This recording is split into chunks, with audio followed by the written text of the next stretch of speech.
Hello, I'm Tom Williams for the Senate. I'm joined now by Association President candidate Paloma Paige. Now Paloma, can you tell us a bit more about you? Sure, so I'm running for Association President. I'm currently the SSC Design Convener for the Students Association. I've held a lot of other committee positions. I probably shouldn't go into all the details now because it's boring. But this has kind of led me to want to run for Students Association President and want to take that step further and giving back to the student community. Let's delve into the boring bits for a second. Okay, sure. What makes you qualified to be Association President? So this year I'm sitting on council, so I've been able to kind of oversee all the motions that have been put forward to councils, participate in the debates. Unfortunately, mine is a non-voting position, but I've been able to participate and have my say, give my voice and opinion. Also learn more from the current sabbaticals about how does the union cooperate and collaborate with the university, and what kind of potential is there for collaboration in the future on developments such as Strategic Plan 2020, new redevelopments. There's a lot of potential, and I've been able to learn about that firsthand. In terms of other positions, I was senior student of Uni Hall last year, so sitting on the Senior Students Forum, learning about the accommodation issues and the accommodation crisis here in town, and how students as well as council members can kind of alleviate that. So those are just two of the things that have built up my experience from this role.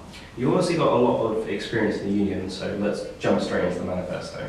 Sure. You said you're going to work towards increasing the number of scholarships. Obviously this is an issue which the association president doesn't have much control over per se, but how are you going to increase the number of scholarships?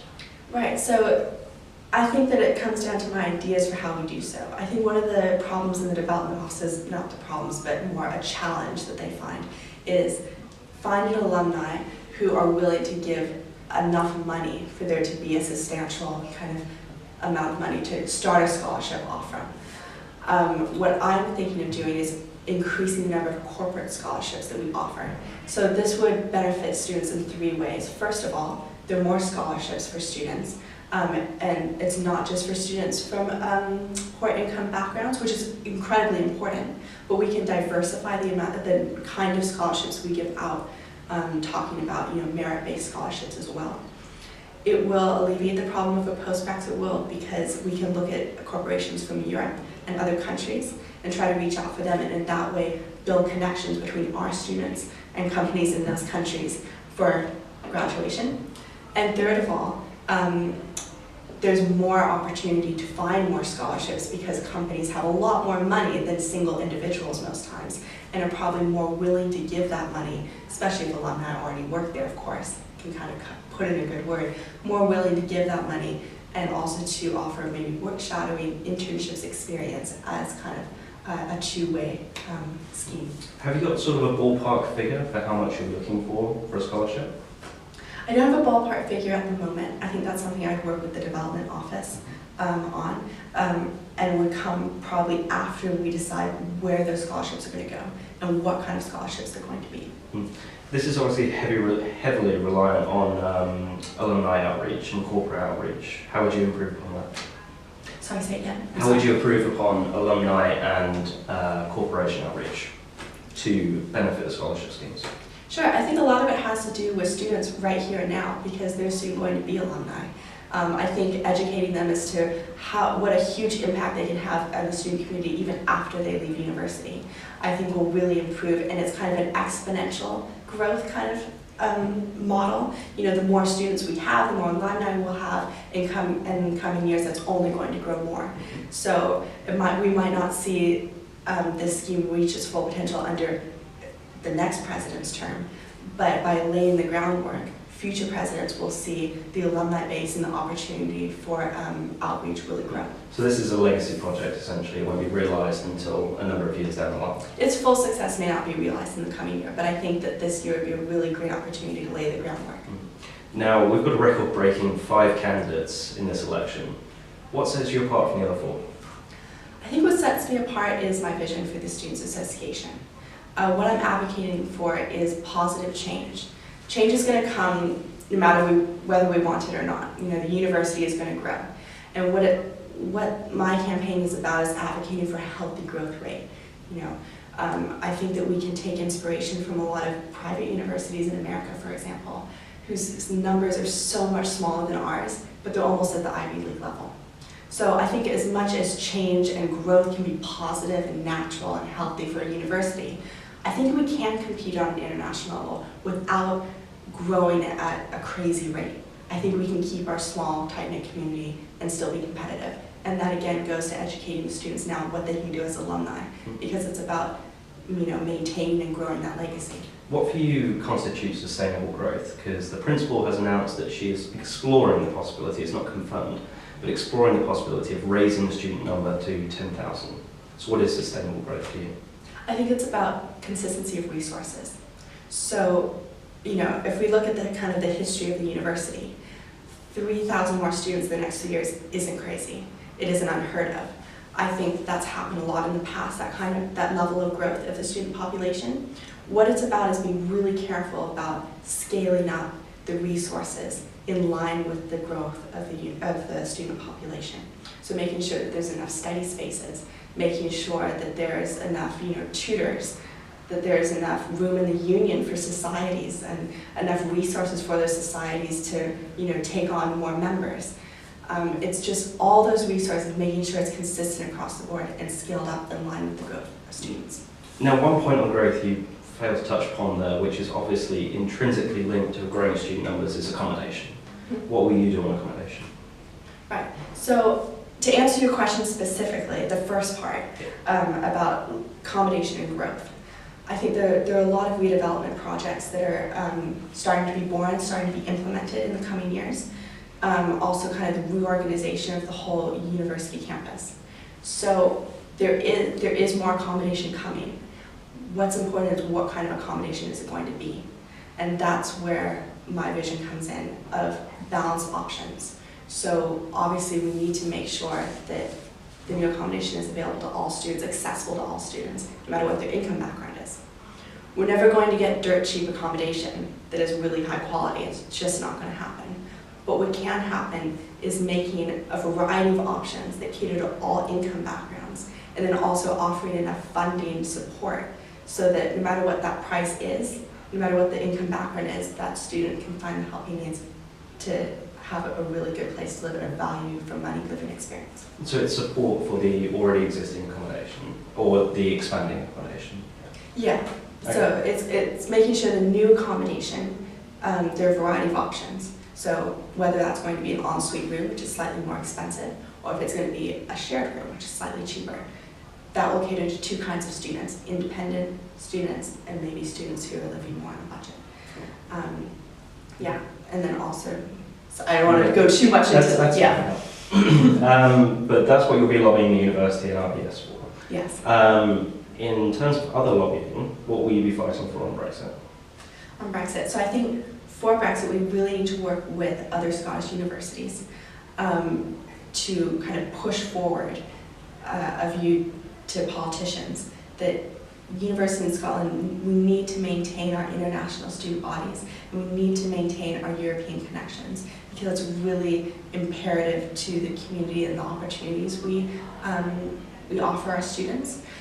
That kind of goes back to my idea about corporate scholarships, building those ties with European companies, with European alumni, European students, businesses, universities, so that when Brexit finally does kind of happen and is finalized, we have a platform to work off of, and we don't kind of lose all of those connections that we already have. So it's making those stronger.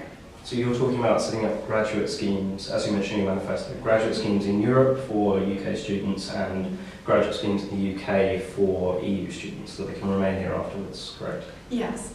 Yeah, and also obviously lobbying for, you know, student visas and the ability for students to go back and forth and to work after they've graduated here and vice versa. I think that's really important. Talking as an international student myself, you know, trying to work here after graduation on a visa is incredibly difficult. We don't want to disincentivize European students from coming over here and studying for 4 years. Okay. Let's move on to another point in your manifesto. You said you will work with the dough well to make Raisin safer. What about Raisin needs to be made safer, and what would you improve on? Right. So I think over the past few years, especially when I've been here, each year the union has taken a slightly different approach to how we educate freshers on what Raisin is and what Raisin should be. Let me rephrase that, what Raisin could be and what Raisin should be. And also educated academic parents. So there have been really relaxed approaches, focusing more on this is what Raisin should be part. How it should be, a happy, safe tradition. There have been more harsh approaches where you bring in the police, to talk about some of the more serious incidents, some of the laws. I think there needs to be a balance. I think that we really need to make sure that we are educating not just freshers and parents, but kind of the whole student body, that any event that takes on the whole town, takes on, most students have participated in Raisin. It's kind of a really big deal. We need to kind of reach out to more students and make sure that the international students are aware of the laws, first of all, and also that academic parents are aware of this responsibility, working with groups such as Got Consent to kind of educate people on just general safety and looking out for each other. If people are going to have a really big party, they're going to have a really big party, but it's making sure that it's done in a supportive environment so that friends are looking after friends, parents are looking after academic children, and that kind of setup. What would be your main criticism of the Association Raisin this year? I think a lot more could have been done about the environment. Okay. I think that could have been a focus that would really have benefited a lot of people. Something that I want to do is make sustainability the guiding principle of the union. The university already does a lot about sustainability, and they make students really aware of it. They do a good job of that. I think the union can do just as much, if not more. We have incredible opportunities to work through societies and subcommittees to reach a lot of students. And also the union as a business. We can look at other local businesses and see how they incentivize people, for example, just bring in a reusable coffee mug, to rectors. There's a lot of things that we could do to improve. Okay. You've said that you're going to increase the number of bus stops as well on the night bus. Can you explain the reasoning behind that and your plans for it?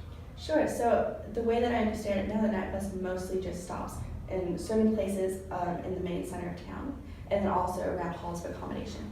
I think that people who live, for example, between Morrison's and South Street, or out near Albany Park in private accommodation, I think they could really benefit from a night bus, because personally, that's not, I'd be just as cautious walking down a street in the middle of that area than I would walking to DRA.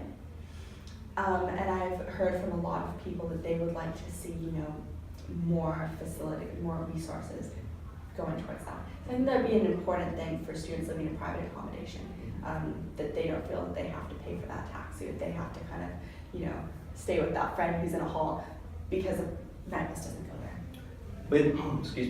With divisive issues like Brexit, do you think the Students' Association should be a political body? It really depends on the issue. If we want to take Brexit as an example, I think that it should, because this is an issue that's going to affect all Scottish universities in similar ways.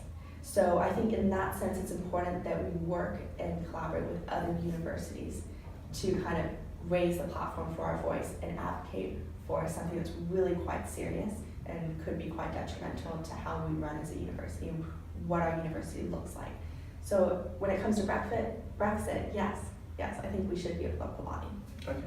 Now, if there had to be one point or one section of your manifesto that you would be most happy with or are aiming to, I'm just going to rephrase this. Which point of your manifesto would you like to see accomplished most in a year's time? I think I would like to see real student input into the new development. So talking about the strategic plan and the reorganization of the university campus. I'd like to see student input as to what kind of spaces are going to be supplied to students, how those spaces are going to be designed. I think it's really imperative that when we're designing these new spaces, especially halls of accommodation, that we take into mind what students want and also how students use space. This would go for study space as well. We need to make the university aware that most students don't study at home. That's why there's such backlog on library spaces. That's why there's such a demand for alternative study spaces, because you don't want to study at home, it's distracting, people just don't do it. So it's making the university aware of these issues when it's growing, when they're designing the redevelopments. As senior student, I was invited to give my input to the redevelopment of University Hall. But to be honest, it was asked for just a little bit too late. It was already, the spaces were designed, the size was designed, everything was basically decided except, how many couches would you like in the common area? So, what color do you want the walls? I think that we really need to advocate for all these changes are happening, they're going to happen. We need to get our input in sooner. And that's what I'd like to see happen, so that there's kind of a legacy of when they're finalized, that student input was really what shaped what they look like. Just one last question. You've talked about input, and particularly student input. How are you going to increase student participation? I think that holding forums with myself would be really important, having little focus groups for particular issues, but also reaching beyond just the SAB email. Emails can be really boring. So I think that face-to-face interaction would be really important. I think one of my strong points is that I like to listen to people. I'm really interested in learning why people want what they want, why people think the way they do. So what I would like to do is, in the limited free time I would have as president, if I were president, I would really like to interact at events, at society meetings, at my subcommittee meetings, obviously, to really try to meet a lot of students and hear as many opinions as I can personally, because I think that's where you get the real truth of how students feel. Thank you very much, Paloma. Unfortunately, that's all we've got time for. Thank you for watching.